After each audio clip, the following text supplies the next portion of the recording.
Vi sono pittori che, per mala sorte, restano crocefissi ad un'opera magistrale.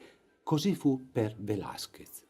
Eppure visse 61 anni, dal 1599 al 1660. Dipinse La donna che frigge, una ripresa da neorealismo che ancora fa infuriare Caravaggio. Uova all'occhio di bue, la fronte di lei ampia, il velo di lino sporco, le rughe, il gozzo prominente, il piatto attraversato perfettamente dall'ombra concava del coltello, la cui punta sporgente si riflette sul tavolo, e a destra di quella del piatto la dolce cipolla rossa di Siviglia, ove nacque, ed oltre l'ombra di questa la brocca macchiata dall'olio. Il trionfo di Bacco ancora ci rammenta Caravaggio, quello burlesco per cui lo trascuriamo.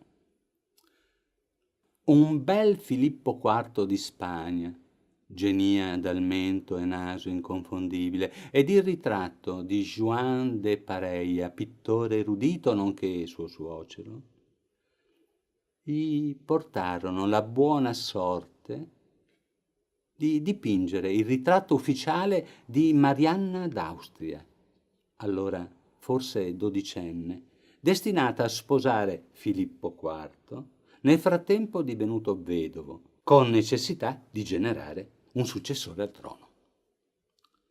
La Punzella, alta come un soldo di cacio, esile, pallida, ed osservate il naso e il mento, stretta parente di nobile sangue blu reale. Velázquez la trasformò in una fanciulla timida ma carina, grazie al belletto e al rossetto, formosa, mascherando l'ampio abito nero con ricami argentei, allungando le dita, ornando le mani di nastri infuocati come quelli che impreziosiscono la pesante parrucca a forma di ventaglio. E così addio a Venere Cupido e a ogni altro possibile nudo, ne dipinse uno solo. E per lui posò a Roma la ventenne Flaminia Trivia, pittrice, modella ed amante, che gli donò un figlio di cui non si ha traccia. Tornato in patria nel 1151, iniziò il suo ed il nostro, per empatia estetica, tormento. Dipinse l'infante Margherita a 3 anni, poi a 9 anni, è quella che vediamo, e via così, in rosa, in azzurro, insomma un incubo che finì con il celebre Las Meninas, ossia le damigelle di Filippo IV.